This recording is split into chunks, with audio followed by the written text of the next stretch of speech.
இவன் கார்ல போயிட்டு இருக்கும்போது ஆக்சிடென்ட்ல இறந்துடுறான். இறந்த பிறகு அவன் போனுக்குள்ள போயிருது. உடனே இவன் போனை அன்லாக் பண்ணிட்டு வானத்தை போட்டோ பிடிச்சு சோசியல் மீடியால அப்லோட் பண்ணிடுறான். அது மட்டும் இல்லாம நான் போனா மாறிட்டேன், எனக்கு 15% சார்ஜ் இருக்கு அப்படின்னு சொல்லி மெசேஜ் போடுறான். கூடவே லொகேஷன் ஆட் பண்ணிருப்பான். யாராவது அந்த போஸ்ட் பார்த்து இவனுக்கு ஹெல்ப் பண்ண வருவாங்க நினைச்சிருப்பான். எந்த ரெஸ்பான்ஸ் இல்லாதனால இன்னொரு மெசேஜ் போடுறான், என்னை யாராவது கண்டுபிடிச்சா பெரிய ரிவார்டு தரேன்னு. இதை பார்த்து எல்லாரும் கலைக்கதான் செய்யறாங்க. அடுத்த நாள் காலையில அந்த பக்கமா அந்த ஒருத்தன் அந்த போனை பார்த்துட்டு வீட்டுக்கு எடுத்து போய் சார்ஜ் போடுறான். இவன் அந்த போனை பார்க்கும்போது லாக்ல இருக்கு. இவன் என்ன பண்ண யோசிக்கல, ஆட்டோமேட்டிக்கா அன்லாக் ஆகுது. இதெல்லாம் பார்த்தோன்னே கொஞ்ச நேரம் பயந்துடுறான். அது மட்டும் இல்லாம ப்ரௌஸ் பண்ணி அவன் ப்ரொஃபைல காட்டுது, நான் மிகப்பெரிய கம்பெனி ஓனர் அப்படின்னு சொல்லுது. இப்படி நம்ம தயாரா இல்ல. உடனே அடுத்த மெசேஜ் வருது.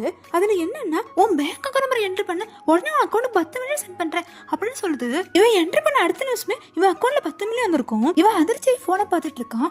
அப்ப இன்னொரு மெசேஜ் வருது. அது என்னன்னா, எனக்கு மட்டும் ஹெல்ப் பண்ணினா உனக்கு 100 மில்லியன் தரேன் அப்படின்னு. இவன் உடனே உண்மையால நீ டெக் கம்பெனி ஓனர்னா எனக்கு எது வேலை போட்டு கொடு அப்படின்னு கேக்குறான். உடனே அந்த போனை உனக்கு CEO பர்சன்ட் போட்டு தரேன் அப்படின்னு சொல்லிடுறோம். ஆனா எனக்கு கொஞ்சம் பயமா தான் இருக்கு, இந்த போன் சொல்றதுல நம்பலாமான்னு வேண்டாமான்னு. உடனே அந்த போனை நீ பயப்படலாம் வேண்டாம், நான் சொல்றது மட்டும் செய் அப்படின்னு சொல்லி ஒரு மாலை கூட்டு போய் நல்ல சூட்ல வாங்க சொல்லுது. இவனும் மாலை வாங்க சூட்லாம் போட்டுக்கிட்டு தயங்கின மாதிரியே அந்த கம்பெனிக்கு போறான். இவன் வாசலுக்கு போனோன்னு இவனை வரவேற்கிறதுக்காக கம்பெனில எல்லாரும் வெயிட் பண்ணுவாங்க. அப்ப ஒரு லீனான ஒரு பொண்ணு, நான் தான் உங்களோட செக்ரட்டரின்னு சொல்லி ஆபீஸ்ல சுத்தி காட்டுறா. இதுல பார்த்தா அவன் கணவன் நனவன் டவுட்டாவே இருக்கு. இவன் எல்லா வேலையும் முடிச்சு போய் அந்த போன் வீட்டுக்கு கூட்டிட்டு போக சொல்லுது. அவன் வீட்டுல உள்ள பொண்டாட்டியும் பொண்ணையும் பார்க்க ஆசைப்பட்டிருக்கும். அதுதான் வீட்டுக்கு வர சொல்லியிருக்கும். அப்ப வீட்டு வேலைக்காரன் அவசரமா வெளியே போறத பாப்பான். உடனே இவனையும் அந்த காரை ஃபாலோ பண்ணி போக சொல்றான். யாருக்கெல்லாம் இந்த மாதிரி போன் வேணும்னு ஆசைப்படுறீங்க கமெண்ட் பண்ணுங்க.